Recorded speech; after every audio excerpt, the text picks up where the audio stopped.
গল্লামারি থেকে 0 পয়েন্ট, পুরো রাস্তাটাই সুন্দর, কিন্তু গন্তব্য যখন খুলনা ভার্সিটি তখন প্রতিটা মুহূর্তই আলাদা। Hello Guru, welcome back to my another video. আজকে আমি এসেছি খুলনা ভার্সিটি দেখতে। অনেক দিন ধরে খুলনাতে থাকি, তবুও খুলনা ভার্সিটি কখনো দেখা হয়নি, তাই আজকে ফার্স্ট টাইম ঘুরতে এলাম খুলনা ভার্সিটিতে। আর আমার হোস্ট হিসেবে এখন আছে সেতু। ভার্সিটির গেট দিয়ে ঢোকার পর প্রথমেই চোখে পড়ল দুই ধার দিয়ে সুন্দরভাবে গাছ লাগানো 2 লেনের একটি রাস্তা।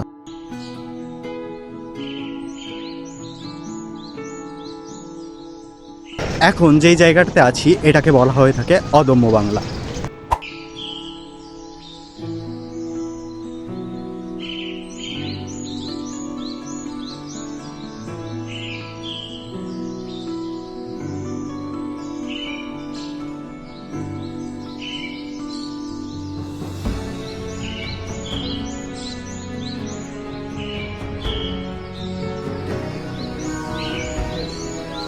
এখন আমরা কি দেখতে চলেছি? এখন আমরা দেখতে চলেছি খুলনা ইউনিভার্সিটির গ্রন্থাগার। এই গ্রন্থাগারের নিচে ছোট ছোট অনেক ভাস্কর্য দেখে আমরা এগিয়ে এলাম এবং দেখলাম এখানকার স্টুডেন্টরাই এই সকল ভাস্কর্য তৈরি করছেন।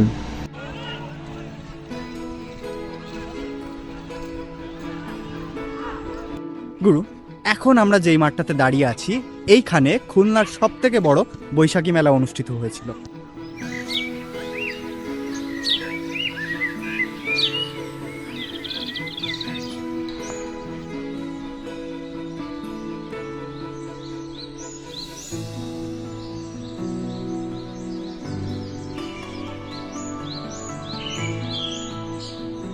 এখন যে জায়গাটাতে আছি এটাকে বলা হয়ে থাকে লেক পার্ক।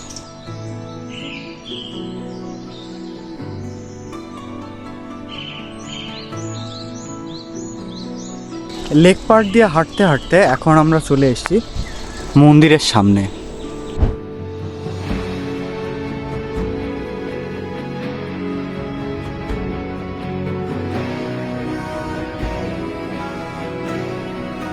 এখন চলে এসেছি পিসি রয় সেন্ট্রাল রিসার্চ সেন্টারের সামনে।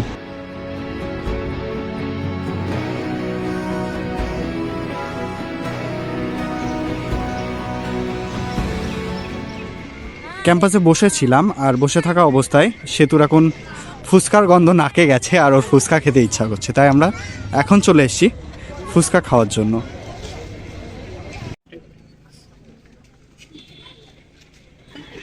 বা এই গন্ধ যতটা না অ্যাট্রাকটিভ, খেতে ততটা ভালো না। কি শোনালে তুমি এটা? তাও চলে মোটামুটি। এটাই বাস্তব।